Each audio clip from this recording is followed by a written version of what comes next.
दोस्तों, हम महिलाओं की एक कॉमन और बड़ी प्रॉब्लम है सैगिंग ब्रेस्ट, यानी स्तनों में शिथिलता का आ जाना या फिर ढीलापन का हो जाना। ऐसा तब होता है जब हमारे ब्रेस्ट के चारों तरफ का जो मसल्स है यानी मांसपेशियां हैं, जब वो कमजोर होने लग जाती है और साथ में वहां के चारों तरफ का जो फैट टिश्यूज हैं वो लूज पड़ने लग जाते हैं। तो इससे ग्रेविटी हमारे ब्रेस्ट को नीचे की तरफ सैग करना शुरू कर देती है। और मुझे भी ये चीज जानकर बिल्कुल हैरानी नहीं हो रही है कि आपने ये वीडियो तभी जाके खोली है क्योंकि आपके साथ भी सेम प्रॉब्लम हो रही है, आपके ब्रेस्ट सैग हो रहे हैं और कहीं ना कहीं हमें एक असहजता महसूस होने लगती है कि हमारे पार्टनर कहीं इस चीज को लेके हमें कभी जज ना करने लग जाएं। और आज की वीडियो में मैं आपको ना कुछ ऐसे कमाल के योगासन बताऊंगी जिससे ना आप अपने ब्रेस्ट को ना इजिली लिफ्ट अप कर पाओगे और साथ साथ में हमेशा के लिए एक अच्छी शेप भी दे पाओगे। सैगिंग ब्रेस्ट के लिए ना कुछ कारण जिम्मेदार होते हैं। सबसे बड़ा कारण होता है उम्र का बढ़ना। उम्र के बढ़ने के साथ साथ हमारी जो ब्रेस्ट है उनकी जो टिश्यूज होते हैं वो वीक होने लग जाते हैं, वहां के लिगामेंट्स कमजोर हो जाते हैं जिससे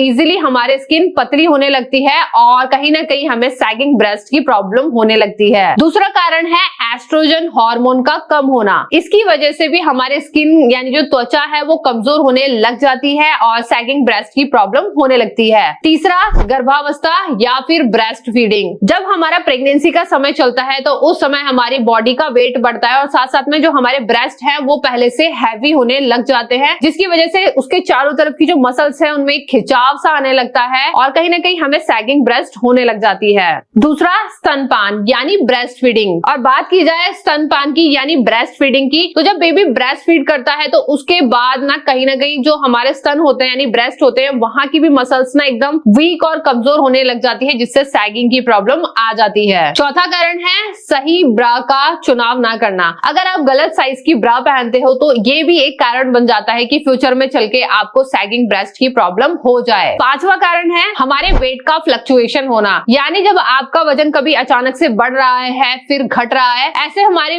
बॉडी में और साथ में हमारे स्किन से वहां पर एक खिंचाव पैदा होता है और बाद में हमारी वहां की जो स्किन है वो लूज होना शुरू हो जाती है। छठा कारण है लार्ज ब्रेस्ट साइज, यानी जब हमारा ब्रेस्ट अगर बड़े साइज के होते हैं तो इससे कहीं ना कहीं ग्रेविटी उन्हें नीचे की तरफ झुकाना शुरू कर देती है और हमें सैगिंग की प्रॉब्लम आने लगती है। सातवां और अंतिम कारण है जेनेटिक। अगर आपकी फैमिली में किसी ना किसी को ये सैगिंग ब्रेस्ट की प्रॉब्लम है तो फ्यूचर में हो सकता है कि आपके साथ भी ये प्रॉब्लम हो जाए। तो अब हम आ जाते हैं कमाल की एक्सरसाइज की तरफ जो कि हमारे ब्रेस्ट में एक अच्छा खिंचाव पैदा करेगा और इसे लिफ्ट अप करने में यानी ऊपर की तरफ लिफ्ट करने में बहुत हेल्प करेगा। पहला हमारा योगासन है रिवर्स नमस्कार, यानी हमें पीछे की तरफ अपने हाथों को ले जाते हुए उसे नमस्कार की मुद्रा में करना है। इससे पूरा का पूरा खिंचाव हमारे फ्रंट एरिया में यानी ब्रेस्ट के चारों तरफ भी आएगा और साथ में हमारे शोल्डर्स में भी एक अच्छा खिंचाव हमें फील होगा। तो इसके लिए मैं आपको पीछे की तरफ घूमकर अच्छे से समझा देती हूँ। तो आपको दोनों हाथों को इस तरीके से पीछे की तरफ लेके जाना है और दोनों हाथों को हल्का हल्का खींचते हुए ऊपर की तरफ इस तरीके से लाएंगे और इसे हम जोड़ लेंगे नमस्कार की मुद्रा में। करने में थोड़ी सी आपको डिफिकल्टी महसूस हो सकती है लेकिन एक अच्छी प्रैक्टिस के बाद आप अच्छे से इसमें होल्ड कर पाएंगे। तो कोशिश करेंगे कम से कम 20 से लेकर 30 सेकंड तक आप इसमें बने रहें और रिवर्स नमस्कार का अभ्यास आपको 3 बार रिपीट करते हुए आना है। फिर धीरे से हाथों को नीचे की तरफ लाते हुए रिलैक्स पोजीशन में लेके आ जाएंगे। दूसरी एक्सरसाइज है हमारी शोल्डर रोटेशन। दोनों हाथों को हमें इस तरीके से अपने शोल्डर्स पर रख लेना है। अब यहीं से क्लॉकवाइज रोटेट करते हुए आना है इस तरीके से। जब आप आगे की तरफ आएंगे तो दोनों एल्बो यानी कोहनी को आपस में मिलाते हुए फिर पीछे की तरफ लाएंगे।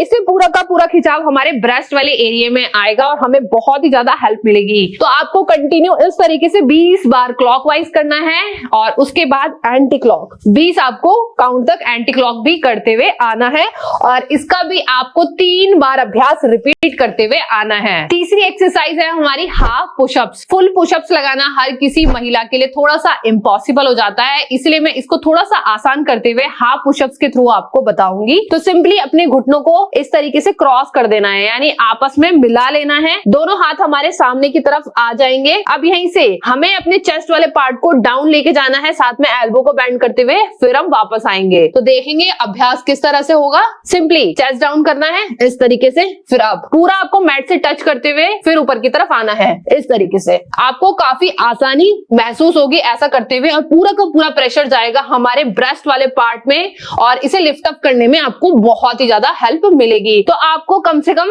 20 काउंट तक इस तरीके से हाफ आप पुशअप्स लगाते हुए आने हैं और इसका अभ्यास भी आपको 3 बार रिपीट करते हुए आना है। चौथा योगासन है हमारा चतुरंगा दंड आसना। इसे एक तरीके से प्लैंक पोज भी कहा जाता है। थोड़ा सा डिफिकल्ट है, लेकिन एक अच्छी प्रैक्टिस के बाद आप इसे डेली बेसिस पे कर पाओगे। तो चलिए मैं आपको दिखाती हूँ किस तरीके से चतुरंगा दंड आसन का अभ्यास किया जाता है। इसके लिए हमें मैट पर इस तरीके से आ जाना है। दोनों हाथों को रख लेंगे हम इस तरीके से सामने की तरफ, यानी राइट और लेफ्ट। धीरे से अपने घुटनों को उठा लेंगे, कुछ इस तरीके से आ जाएंगे हम। अब यहीं से धीरे से अपनी बॉडी को प्लैंक यानी आगे की तरफ लेके आएंगे और यहीं से एल्बो को डाउन करते हुए नीचे जाना है। तो एक बार मैं आपको दिखाती हूँ। सिंपली माउंटेन में आते हुए बॉडी को सामने की तरफ लेके आएंगे इस तरीके से। अब यहीं से एल्बो को बेंड करते हुए इस तरीके से डाउन जाना है। चेस्ट आपकी पूरी नीचे नहीं जानी चाहिए। यहीं पर आपको होल्ड करके रखना है 20 सेकंड तक, और 20 सेकंड कंप्लीट करने के बाद धीरे से अपनी बॉडी को ऊपर की तरफ लेकर जाएंगे और यहीं से शशांक आसन में जाते हुए रिलैक्स कर लेंगे। चतुरंगा दंड आसन में आपको अपनी हाथों से और पैरों से पूरी बॉडी को एक तरीके से होल्ड करके रखना है। चेस्ट वाला पार्ट आपका मैट से टच नहीं होना चाहिए, ना ही घुटने वाला हिस्सा टच होगा। इसका आपको ध्यान रखना है। लेकिन एक बेस्ट पॉइंट ये है कि जितना अच्छे से आप इसका अभ्यास करोगे ना,